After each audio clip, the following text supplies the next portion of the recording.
Hey folks, Studio here, and I'm going to bring you guys a very chill PAX-based daily because frankly, I'm in a very chill mood. So, what did I do? I just came back from the Penny Arcade Expo up in Seattle, Washington, where they had the Season 2 regionals. Now, if you've never been to a League of Legends event or any sort of LAN event at all, go. Just as a spectator, just as somebody to watch the games because they're awesome. It was one of the coolest things I've been to.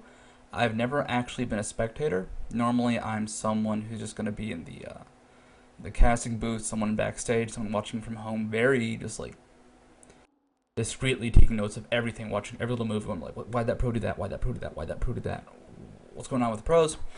And it's a blast. It's this riveting experience where you're just sitting in your chair going, who's gonna win? Who's gonna win? I want them to win. I want them to make this play. I want them to do it. And it might happen. It might not. There's no clear way to see. You just have to kind of go up there and be like, I'm part of the game. I'm watching it. I am in this game. I am the the emotional force driving it. Now, when you're backstage or as a caster, you're part of the game. You're focusing on the game itself, but you're not like in the game. You're not just watching the game. You're not absorbing every detail. You're kind of directing the flow of it. You've got control over what you think of the game. Like obviously, someone like the man will get super excited. I'll get super excited, but it's not going to be, oh my god, this is the end of everything just because one team is going to win. It's like it's hype. It's super cool, but normally there like needs to be a big play for a caster to get super duper excited. But when you're just watching, it's just like Legion's taking game two. Oh my god, Legion's taking game. Oh my god, which is just a blast. It's just super cool feeling. But go to live events. The World Finals are coming up pretty soon. And then there is MLG Dallas and IPL 5. I'd highly recommend going to those. Now, let's talk about what I want to talk about today. I'm just going to very chilly talk about this game. I have some other games recorded, but I want just to talk about PAX, and let's talk about Rengar. Now, this is not the best Rengar replay. This was a normal game that I played my first day back from PAX, my first game. I'm just like, I want to show something, but everything I have is pre-recorded, so I don't want to go ahead and show something that doesn't have PAX involved. So, Rengar.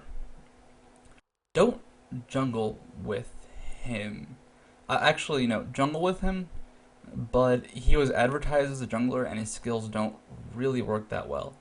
He's got very good initiation, but only from the brush. So once you catch people off guard the first time, if they don't learn, I mean, question the strength of your opposition. Of course, if they don't learn, just keep doing it, keep ganking from the brush.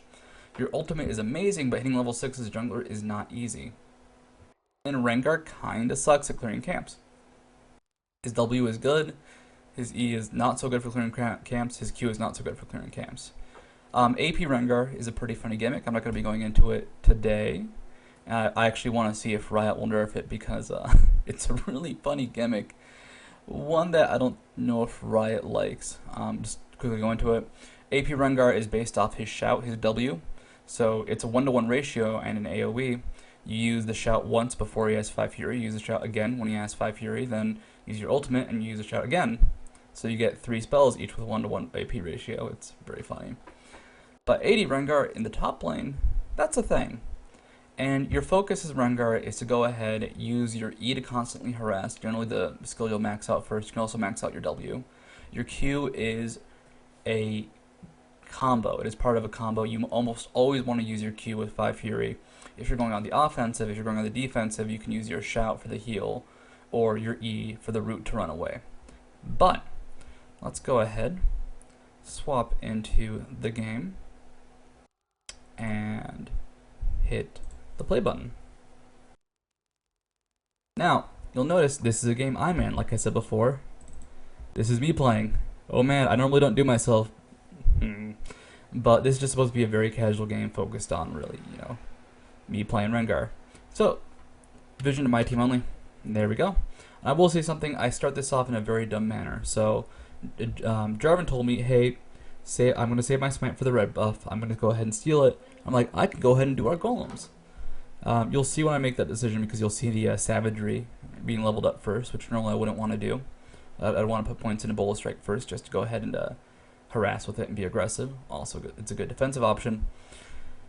And I just kind of hang out in this bush. I'm like, alright, I don't see anybody. I want to go ahead and do my raids. This is not a good idea if the enemies organize at all, because if they invade, you get screwed and die.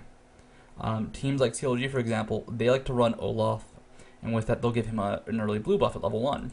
And the reason they do that is because if he can spam axes, he can farm like crazy. However, they protect him. I'm just going to do wraiths because I can. Also, I don't even know if Bullet Strike is the best skill for it. So I actually misclicked there, hop out of the brush, which is something you have to watch out for. And then I do this. I don't know what the hell this is. I'm like, I'll scare them away. No, I just take damage. I'm trying to be annoying, though. The basis of his early game, though, is using his Q, his savagery. You want to use that with 5 Fury, because if you look at the ferocity bonus, I'm just going to read it out loud. He will additionally deal 150% of his attack damage and bonus damage. So, if you use savagery with 5 Fury and his Q, right now I will deal, let's see, 630 plus 77 attack damage. I'll deal 200 and so about 212 attack damage at level 1. That's insane. But that requires 5 ferocity. That's also insane. That's 5 spells to do that once. And you can't use your Bullet Strike's ferocity bonus, which is a route, to get into range. Now, this is a mirror. This was a normal game. It was actually a 5-man queue. You'll see some funny stuff happen as a result. What you want to look out for in mirror matches is when you have an advantage. So that Rengar, he's got 5 ferocity. I mean, that's 5 out of 5, like bottom left. He has savagery first. I knew he built that up because that's the only way he could have gotten so much savagery so quickly, because it only has a 6-second cooldown at level 1 compared to Bullet Strike's 12 and Battle Roar's 15. So, I know he's got ferocity, I know he has savagery, I know if we can do a 1v1, he will just destroy me. So what am I doing? I'm staying the hell back. I'm going to miss CS, I'm just going to, really fall behind. I'm actually scared he was going to go for Bullet Strike there and actually deal a crap load of damage. But he didn't, so I'm able to just go ahead and keep being annoying. And my goal right now is, poke when I think I have a chance. And if I get 5 ferocity, I can try and combo him. Let's see, what do I put my second? Yeah, I put it into Bullet Strike, because I love Bullet Strike. It's essentially just spammable range harass. And right now I'm level 2, I've got 5 ferocity. I use my Bullet Strike, I go in, I auto attack once, then I use savagery. And that's like the very basic Rengar combo. You auto attack, and then use savagery, and then if you have 5 ferocity, you auto attack and use savagery again. That's really like the only combo he has. You can use Bullet Strike to catch up to people, of course, but the basics is going to be auto attack, savagery. And that by the way, I'm going to rewind the hell out of that. This is why savagery is so good. So this is the first time somebody actually got a savagery off in this fight. Look how much damage I get dealt in this exchange. So he uses yell, so he heals up. We're at about equal HP. He gets second yell up. I start using my skills. I get 5 savagery. And how much damage does he actually take from that? Oh, it doesn't actually list the numbers for some reason. I think that got disabled for some reason. Oh well, that's about 200 some damage. And I actually try to chase him down. The ignites on him, it's not enough. And this is what mirrors are like. Rengar is actually a very good example of what to look out for mirror lanes, because it's so obvious. If he has 5 ferocity, I know what he can do. If I don't, I know I'm in a weaker position. So if you just know how to use your character, you're generally in a good position. This is their jungler being kind of silly. He goes for this tower dive. I'm able to turn around. I actually should have gotten auto attack off on Donny Boy over there, but Pseudonaut finishes it off for me. So that was a kill for a kill. He got first blood. Oops. Get out. Go away, direct camera. Go away. And more importantly, Pseudonaut does this amazing job of holding the creep wave. Now, what is so cool about this? Just watch the creeps, watch them die. I'm not missing that much experience because there's so many here that they're clearing out my creeps before they can kill his. But every time a creep dies, that is experience not going to Donny Boy on Rengar, not going to Midget. Really? That was his name? On Nocturne. Like, I will show up just in time because of that cannon minion. That's what made it perfect. That is something that definitely requires lots of experience. Sometimes you can go ahead and leave a creep wave earlier. Sometimes you have to babysit it and kill a few more creeps because, for example, a cannon minion isn't there or there's too many melee minions. But look at the lane now. I'm at 13 CS, which is crappy. Their Rengar is at 12 though. And I got a kill, he got first blood, so he's a little bit farther ahead than me. But look at all this just beautiful, beautiful CS I'm getting. Like now I'm at 16 CS, he's still at 12. He's struggling to really just get any sort of CS right now. He does use Bullet Strike to harass, but Rengar, He's actually very good at sustain. Now, there are different types of sustain. So, Auric, for example, has lifesteal. Someone like Vladimir, it's kind of the same thing, where they have to use offensive skills to sustain. Rengar uses his shout, and that's the cost of ferocity. So if I'm in a position where I am now, where I can more or less spam my skills and keep getting ferocity, I'm going to just be dominant because I'll just have better skills to use and sustain. Also, I think that was a mistake, but I found that actually got caught off guard. I didn't expect that dive there. But as you can see, all of a sudden I have more HP. Why is this? Well, I chased him down with 5 ferocity and used savagery. And like it's fairly obvious, but this guy Donny Boy unfortunately hasn't played a whole lot of Rengar. But really, the key to mirror matches is knowing your character more. Very few people have played a lot of Rengar. I've only played about, I think, 7 or so games, and maybe 8. I actually love him, but like if you know what he can do so much. And here Ignite was up in 12. Damn. But like that's a thing. Think of your matchup. Think of your matches you see normally. I've seen a lot of, for example, Jax versus Jax. That is literally who gets a counter-strike off in a better position, followed up by who has more creeps when they attack, or who builds up their passive more. And also, this is me ulting trying to catch up, but unfortunately, I don't believe he had any move speed. Oh, he does have some move speed. I believe he had defensive masteries, and that was enough for me to not catch up to him. So, a mistake on my part, but look at this. Look at all this CS being denied. Look at that. Oh, range minion dies. Ooh. Melee minion being attacked. Will it die before he gets any experience? Yeah! And that's awesome. This is one of the top lane fundamental that is actually the basis for a lot of ganks. You kill the creep wave at the enemy's turret, so they don't get any of the experience or any of the gold. Now, the reason it works is because, you know, you can dive at like level 4 in a 2v1 situation and it just screws over the jungler. Now, in situations like this where you want to set up a gank, how do you do it? You have to put yourself at risk, but you can't be obvious about it. Now, I actually get lucky here, but you'll see what happens. But like I'm trying to, you know, be defensive. I want them to go on me, but you know, they just walk in the bush anyways. Thing is, once I hit level 6, I actually had a free escape because of Rengar's ultimate. So right there, you know, they go ahead. We have both of them, but they were never going to initiate on me because of the thrill of the hunt, because of that ultimate. So, you know, well, actually it was on cooldown, but I don't know if they're factoring that into it. So it's like, when you want to actually set up a gank in your lane, you have to look vulnerable without looking like you're doing something suspicious. That's not something easy to do. That's something where you have to, like, not have a distinct playstyle. Like, let's say, for example, I'm only using my Bullet Strike to CS creeps if the enemy's nearby. If I'm doing that, guess what? It means I'm playing super defensively. If all of a sudden I just get really aggressive, it probably means that either I have backup or I'm in a good position to kill. Now let's talk about item builds on Rengar. The big question I think is, when do you build your Bone Tooth Necklace and when do you upgrade your boots? Bone Tooth Necklace, I actually like getting it after Boots 2, just because Boots 2 you need that move speed to keep up with people. Rengar's big problem isn't so much that his damage is low. If you use Savagery with his Q, his damage is amazing. He actually has trouble keeping up with people after Savagery though, just because Bullet Strike's not very good. It's a decent harass, it's a decent CC. That's why I use it, because the damage is high and guaranteed. Look at that, I took you know, a whopping 200 HP off of Donny Boy for pretty much free. So there's a lot you can do with it, but it's not actually that good at keeping people in range for more than 1 or 2 auto attacks, just because of Rengar's attack animation and how slows work in this game. What you doing? Get back over here.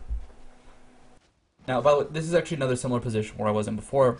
These ganks not working. I want to try and start a fight onto the Rengar before he hits level 6.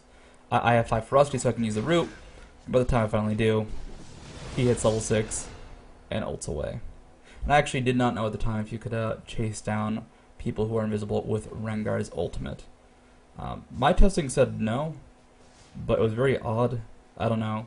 Problem is, I was seeing highlights, but the second once you attack, they're invisible. So let's see if that works. So yeah, my teammates get into a fight, and I was actually not paying that much attention, so I come to it late. This is a very bad fight on my part, but also the symptoms of just thinking I can do too much damage. So I jump on Lux. I'm like, all right, I can beat her up for a bit. I saw the other guys flash over the wall. And I just keep fighting. And the thing is, Rengar, once you're near 5 ferocity, you have either so much burst or a really good heal. So I'm at 5 ferocity. Donnie Boy's incredibly low, just runs away because he's about to die. And then, you know, Lux thinks she can kill me, but no. I'm sorry. I'm Rengar. I'm able to heal. That was a bad example of what to do in team fights. Normally you want to go ahead and focus on a squishy. But because I was engaging it 1v3, you know, despite the fact that they were blowing flashes, it was a bad idea. Well, we'll see some better examples of what to do in team fights later. But the lane, the way it's going, I have a bunch of CS on their Rengar, so what I'm going to do, I'm just going to keep pressuring like crazy. Now, Rengar has a huge advantage with his ultimate. On the hunt, or Thrill of the Hunt is one of the best escapes in the game, pre-oracles. So if you see their jungler running around with oracles, obviously you can't use that ultimate to escape. 10% movement speed is actually not a very good movement speed to escape with. So it's a great escape in some situations, in a lot of situations it's terrible though. So we'll see an example of that later on. But right now I'm just going to keep the pressure up. I know if a Nocturne comes, I may not be able to go ahead and actually kill both of them. I can definitely escape though. I'm just going to keep up the pressure. Whoa. Let me go ahead and show how that pressure works. So, the way you pressure as Rengar is kind of funny. You just keep spamming your skills on somebody. The big thing you want to do is auto attack and savagery. And the thing is, that's just good at damage no matter what. And if you have 5 Fury, which I actually did not gain there in time, you just deal a ton of damage. If you notice that their Rengar doesn't have 5 Fury or won't have 5 Fury after a combo though, this is true of actually Rengar in 8 lane. If you notice that he will not have 5 Fury if you cast all his spells on you, you can go much more crazy on him just because he's not going to have that really scary burst damage. And this is going to be a good example of Thrill the Hunt being a good escape against non-oracles. It's fairly obvious, but like I play like an idiot here. I go after Nocturne for no real reason. He gets a fear off, just is able to chase me down because I got hit by the Q, and I get away safely. It is a fairly long ultimate cooldown, you know. Early on it's 2 minutes, but I get out for super free, and I can actually still jungle a bit just to get some extra gold before I go back to lane. Now, we're super duper far ahead. That's because we're just crushing all our lanes. I actually don't know what happened mid lane. I want to look at more Lux replays, but Stinky D was awesome on Lux this game, but this is not a good example. What my goal is, though, is just keep farming top, keep ahead of their Rengar. And this is something that is true of most top lanes. If you think you are going to be comparable to their endgame, and you know you can deny them farm and just keep them held back, keep denying them, keep them held back. If your team needs help for something like Dragon, you want to push out your lane and go help them at Dragon, or just help them in general. But like, if you know you can bully their top laner, and like you're not going to have some atrociously terrible late game compared to their top laner. Like, let's say you're, I don't know, LeBlanc and you're crapping on their Jax somehow. I don't know how, like magic. Obviously, you need to make your team win now. You can't just keep killing their Jax. It's going to stop mattering, and eventually he'll just start killing you. But, if you're someone like, let's say, Rengar versus Rengar, well, I'm more confident in my late game if I'm ahead, because I'll be the same character with more gold. Now, like, really, this is, I think, the hardest part of the mirror match. I'm just going to rewind that, actually. So, Donnie Boy, let's just watch what he does. He's trying to get some CS. He actually jumps on me. I think that was an accident. That happens quite a bit. And takes a little chunk of damage. He's trying to get some CS. He's just using his heal defensively. He goes in just for an auto attack. And I'm keeping up. What the heck? I disabled directed. And he's just keeping up super high pressure. Now, the problem is, every time he does, I just try and, you know, trade it back. And I will deal comparable damage. I will control the creep wave. Every time he goes in to do anything, he's getting punished.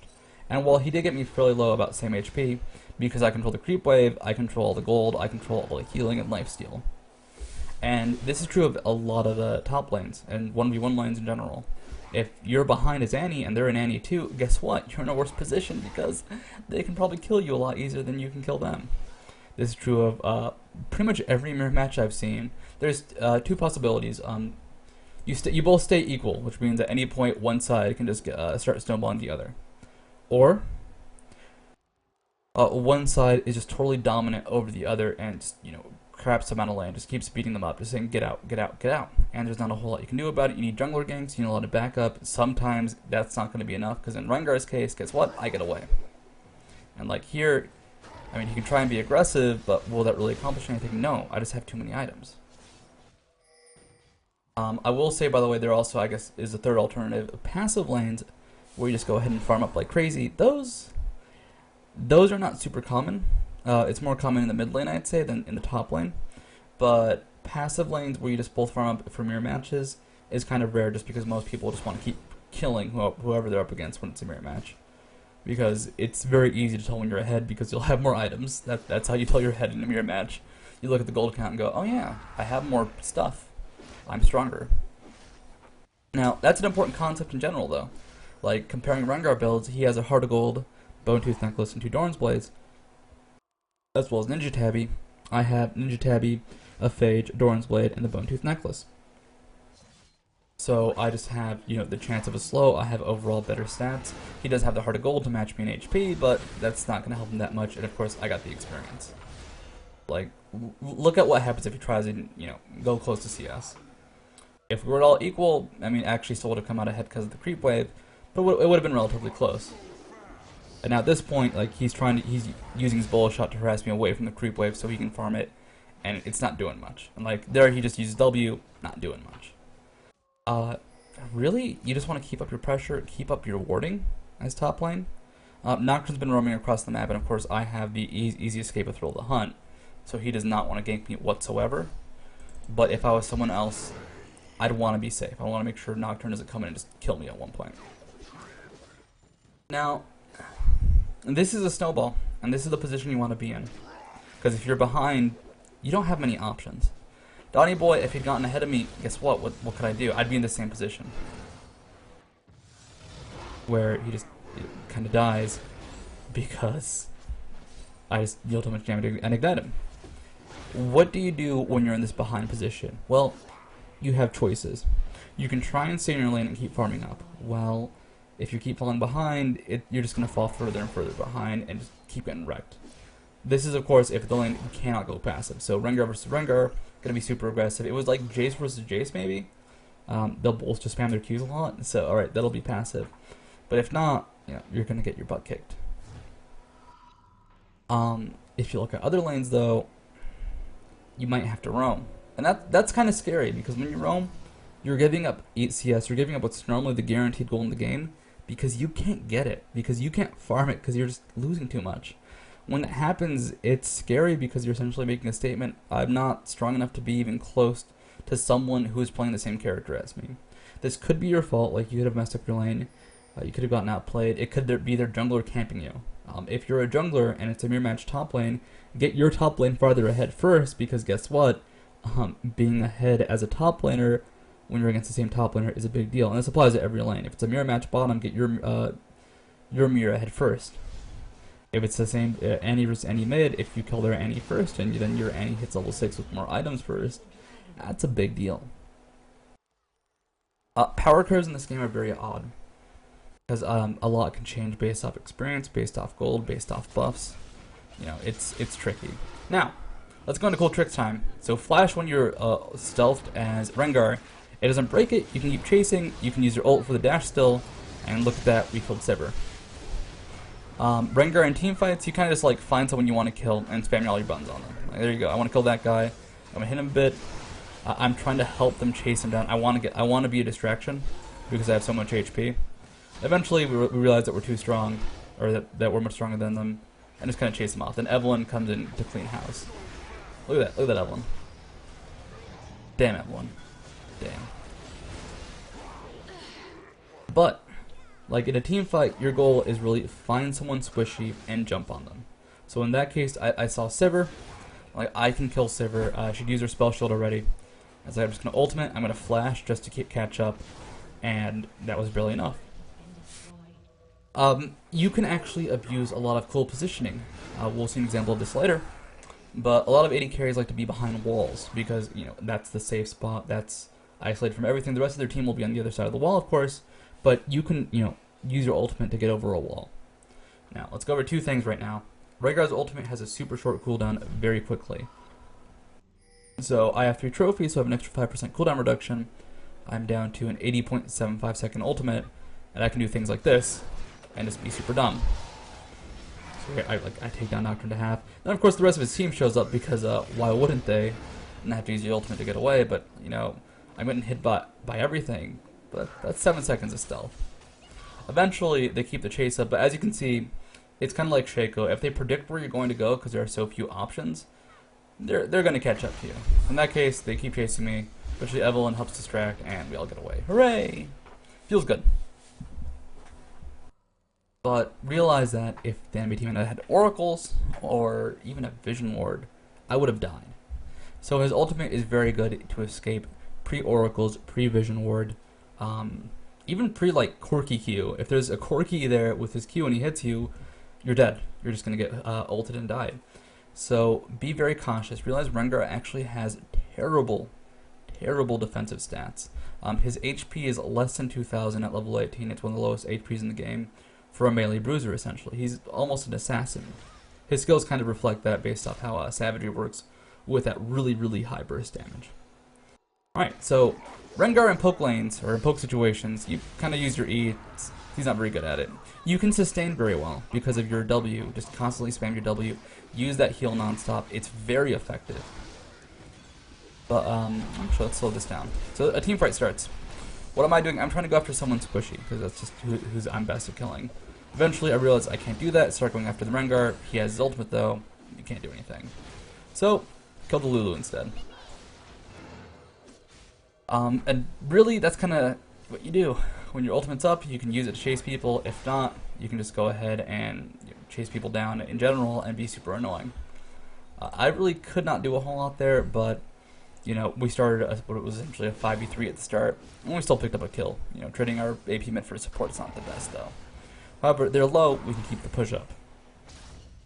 And right there, I don't know if you saw, I actually gained 400 HP for my W, which is completely insane. CDR is very effective on Rengar for like sustained fights. In actual team fights, it's very hard to get 2 combos of spells off, even with a lot of CDR, just because of how quickly you can die because of his base stats and because of how long his cooldowns are. They have very high base cooldowns, and they'll get fairly low, but still surviving, for example, 6 seconds late game can be incredibly difficult. We were able to actually go ahead, just keep poking at them and just be super annoying. You know, they had a heal and had a retreat. They actually do go for this chase, so we say it our welcome, but this is an awesome fight. So they go after Tristana. I'm trying to protect them, trying to do something, just, you know, auto-attacking anybody.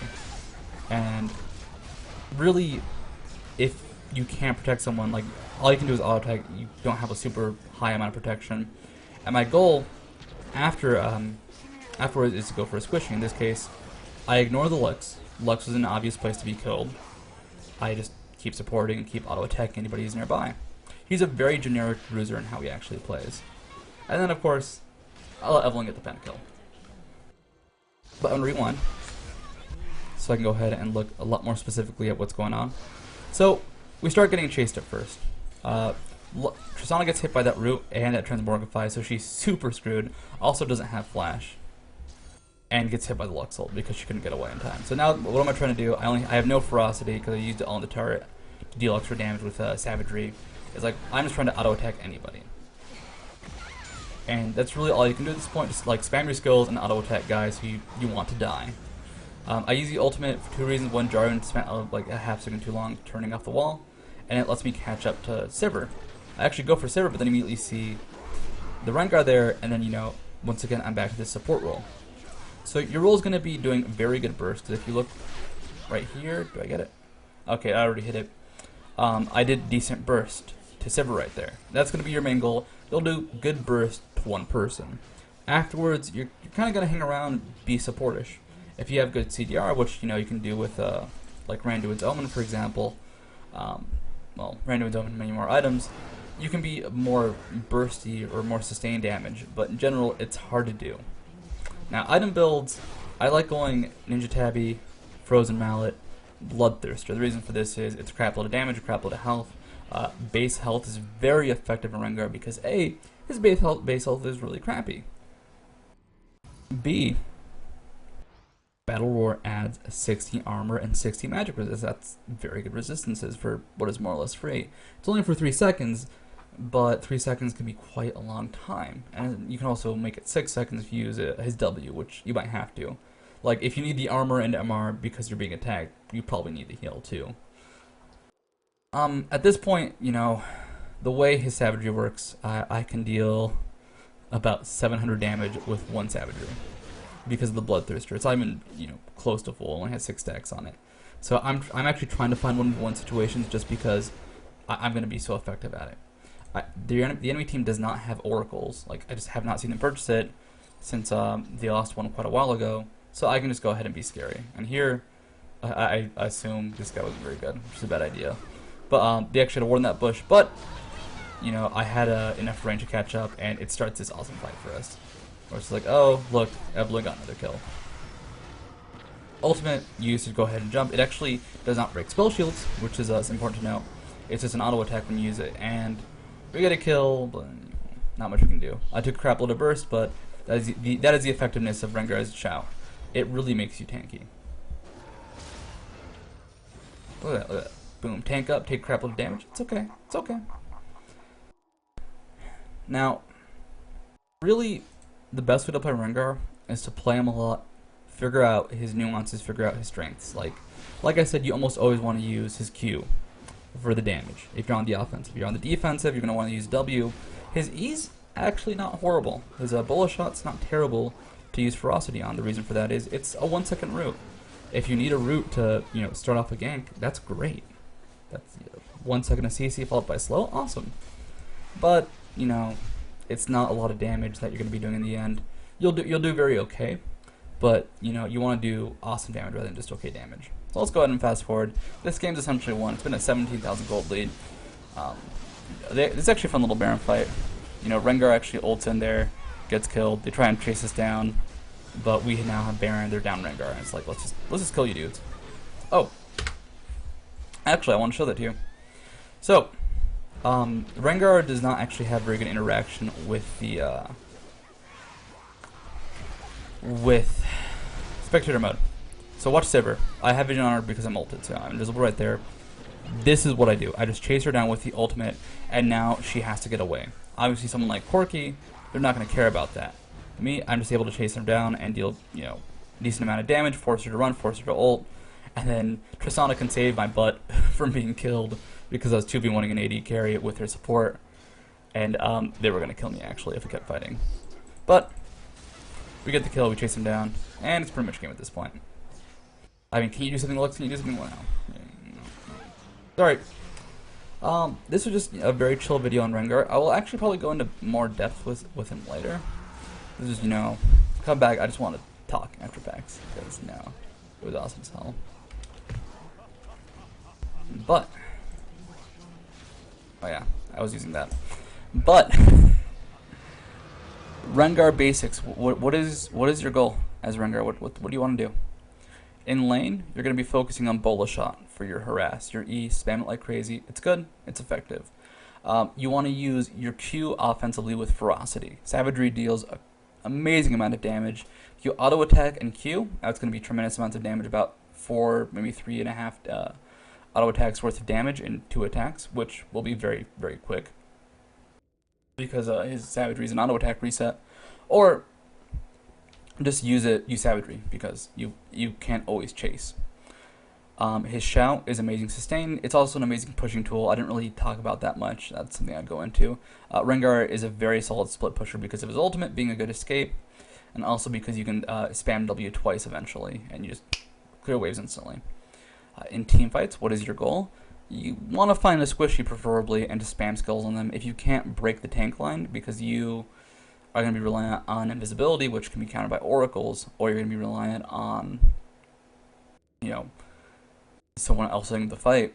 If you can't do that, just attack the front line, try and back up. When you see a chance, use your ultimate, go for a squishy. Really, he's a fun laner. I highly recommend him top lane. He's not bad, but he's someone who's effective. Now, as for other business, I'll probably be going into the teams, like breaking down the teams a bit for the Season 3 finals from North America. just because there's a lot to say about them. They are both effective and ineffective, and it's actually very good that TSM essentially stopped Dignitas in the finals. Regardless of what people are saying, the fact that we have what looks like a dominant North American team. Now, I said looks like because they did have some iffy matches. For example, the best of 3 versus Curse, they were very iffy on. But if we have like a dominant North American team, which TSM might be just based off their recent history and winning regionals, we might actually have a chance in the North American finals because holy mother of God, Moscow 5, CLG, EU, and all of Korea look really good. Also YG from China. Oh my God, I'm actually scared for NA in the finals. But this is just a short. I'll be releasing a lot more in these few days. Sorry that I haven't been updating much. It's just a very chill video to kind of work my way back into it. But I'll be seeing you guys so much sooner. And yeah, adios, folks.